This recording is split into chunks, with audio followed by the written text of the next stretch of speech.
Hello, my name is Bernie, Supernova on our forum, and what I'm going to do here is compare the two helicopters, or rather mainly do a review on this one, the S301G. Now, as you can see from the two helicopters, the 107 is a much bigger one, and I think that makes it a little bit more interesting. Now I'll put this one aside for a minute. I'll just go through the instructions. The instructions come in two sections. You've got one there in Chinese and this one in English. Now there's a couple of things in there which I'm not really happy about, because they do, the translation could be better, but if you read it carefully then it's quite simple to understand, and they do give you a good selection of spare parts and list and part numbers. So if you do break anything or you need something, it's got a schematic diagram there that shows you where they will go, and the numbers and the parts there. So it is quite good, but like I say, you have to read it very carefully. This is the charger, and it works quite easily with this wall plug. You plug that into the mains. This goes into this end, which gives you the power. As you can see, the red lights come on, there's a little bit of charge still left in there. And this white plug here is usually worked on a balanced charger if you've got one, but it doesn't really matter, because that will plug straight into there on the balanced section, and that will give you a good charge. In the instructions it says it takes about 100 to 110 minutes. That's fine if you've got plenty of time. And also it comes with a 2-pin adapter. You need an adapter, a UK adapter if you're in the UK, and you can pick that up for about £1, £2 or something like that, so it's no big deal. And just plug it straight in like that, and then you have it for mains in the UK, and that will charge it 100 minutes, 110 minutes like it says in the manual. The transmitter, this is the transmitter. It works on AM frequency. I found that okay indoors, no problems with it indoors at all. The only thing that I was a little bit unsure about was this button here, which does alter the speed of the tail motor. Now I've tried it in both positions and it doesn't seem to make any difference. That might be something to look into with this particular one, but I honestly didn't find any great deal of difference in the forward or reverse speed. You've got an A and B setting there, which is for a different frequency or different channel, so you could probably fly two of these together on AM, but you might have a problem with a crossover. The trim works very well, and the controls are easy. This is the left hand for up and down, right and left, and as I said, the trim buttons there. That's pretty straightforward, and it needs 4 cells in the back here. Okay, that's the transmitter. Now for the helicopter. There are 3 leads underneath here. If I can just turn it over. You've got 3 leads. One, as I said earlier, goes to the charger, and these two, one is from the battery and one is to the motors, or the circuitry if you like. When you've charged it, you join these two together, and that will give you the power. You can't really plug them in the wrong way round, because they've got a little what do you call it, a little groove in there. It's a bit tight, but it will go in. There you go. And then when you switch it on, the on-off switch at the back here, when you switch it on, it shows it's alive with the light comes on. Now I've taken the front off, and the front, there's enough wire on that light to position it there if you prefer. I left it there because it looks quite good, especially in the dark. You can see it on the blades now, which is quite effective. Now then, as far as what was I going to say, the aerial is actually wrapped around the leg here. Now I don't know if it's been tuned to the way that's been fixed. I would imagine it is, because this is 2 little grooves here where the wire runs through, and that's a purposely designed way to wrap the aerial around. I would assume that that's been tuned into that. The other thing I'd like to mention is the cover. I was a bit confused when I saw it, because I looked here and it looks like a little screwdriver fitting. They do give you these two in this bag. They give you a spare rear blade and a screwdriver. Now I looked at this and I thought, well, that's fine, but then that's a Phillips or a crosshead type screwdriver. Now that won't do that. What you've got to do to take the front off is squeeze that together. If you put a screwdriver in and try and turn it, you'll break it because it's only made of plastic mounting there. It goes straight into the main body. And all you do is just pinch it and pull that off, and then you can gain access to the front. Now overall, it's a nice looking helicopter, and it's a lot bigger than what I expected. This one was sent to me by Lighttake. He's the main distributor that wanted me to do the review. It's very kind of him to send it to me. And like I say, it's much bigger. I'm going to fly it in a minute. I'm going to fly it indoors and outdoors. And it's a bit windy today, so I don't know how it'll behave. But if that doesn't work, I'll do it on another day and then put it all together. You notice on the top here, there's two balance weights rather than the single balance weight on the 107. I expect if you wanted to, you could lighten that up, but I'm not going to attempt that at the moment by taking one out. And if you do that, make sure you do it diagonally opposed, or else it will be out of balance. The motors are quite big, and it does give a lot of lift. There is a lot of lift there when it takes off. And with one of these little cameras, if you wanted to fit one of these to it, they're quite cheaply available. And you can stick that underneath. Now I've actually attached it to it with a bit of blue tack, and it still takes off and it hovers around with that extra weight, no problem at all. So it's quite a powerful helicopter with plenty of lift. The only thing I found about it was when you fly it, it does have a tendency to drift backwards. Now I did experiment with that. I took the tail fin off and added a little bit of blue tack to the front here for balance, and that leveled it out quite nicely. That might be an issue with this particular model, as I say, because I can't imagine them all doing that, because the gyroscopes should deal with that sort of problem. Overall, it's a nice looking helicopter, and I will take the front off to show you. If I can just pinch those two pieces together, and it just pulls out like that. Quite easily done. It doesn't actually tell you that in the instructions either, which is a shame, because if you put a screwdriver in there, you're in trouble. Pulls out like that. There's the light, like I said. You can take it off. Plenty of cable to put it in the front if you want to. Here's the two batteries. So when you use, if you use a balance charger, I've got one here. It will charge it much quicker. Your balance charger goes in there for 2 cells and your mains. And if you read the instructions, it will show you how to use that. That's a bit more advanced, but you will get a better result on the charge time.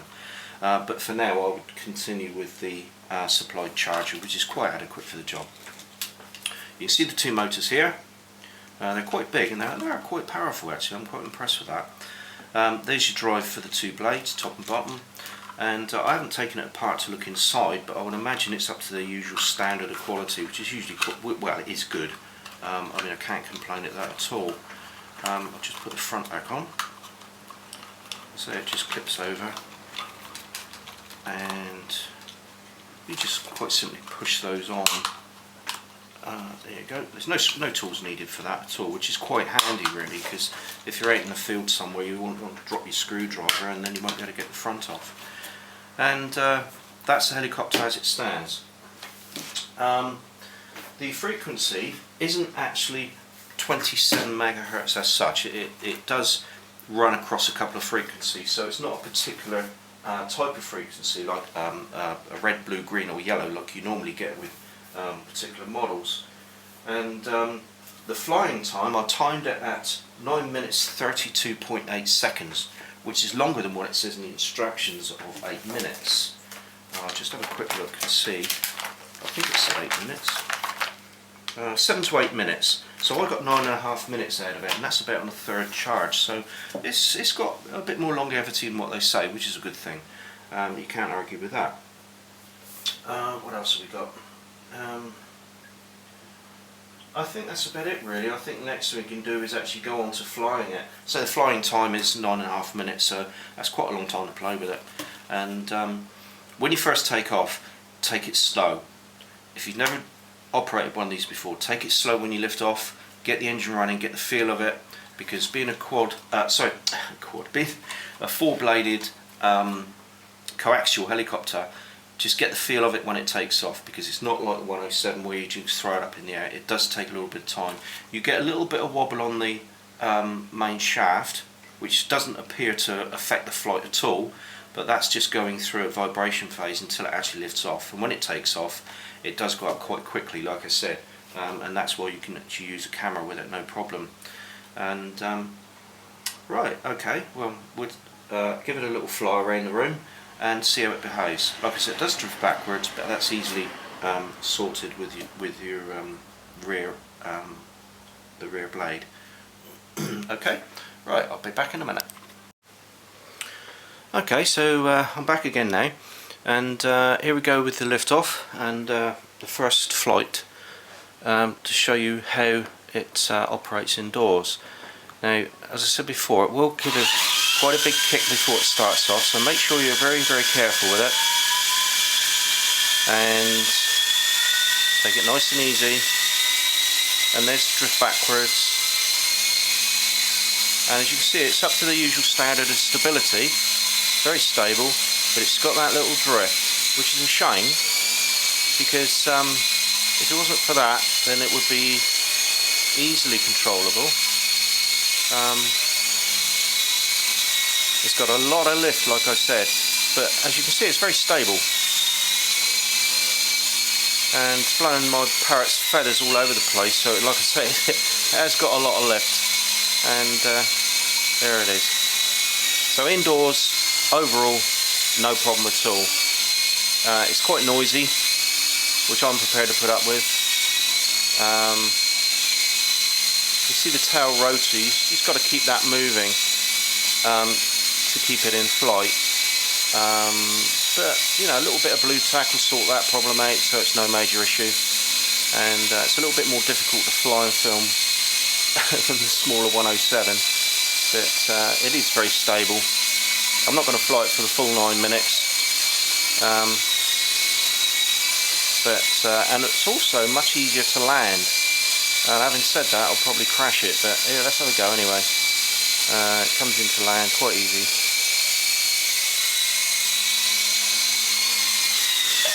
There, not too bad at all. So yeah, it does fly very well indoors, and I'm going to take it out this afternoon, get it in the field, and see where we go from there.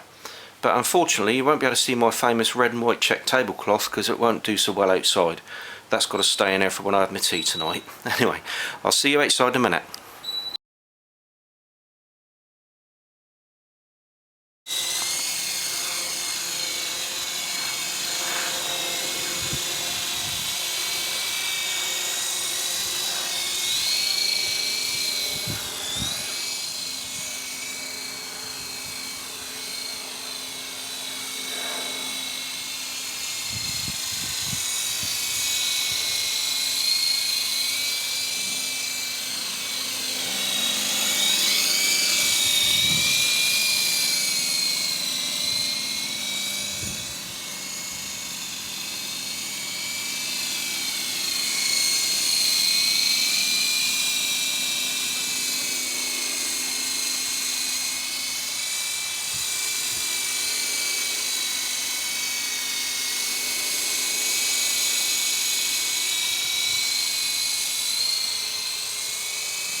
Okay, so this is Supernova again, and summing up on the review of the S301G.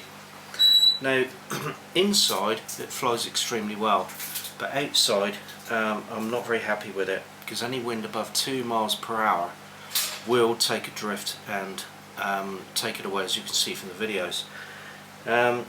I tried to get it in a sheltered area to start with, but as soon as it gets above the bushes, the wind takes it and off it goes. If the tail rotor was more powerful, then obviously you could probably control it as well, but I think it's got the same problems you get with a coaxial helicopter outside. But if you put a camera on it, probably to the front, it will balance that out and you can get more forward movement, and with the motor maybe able to push it a bit harder. And with the flying time you've got, that's exceptionally good. I'm very impressed with that.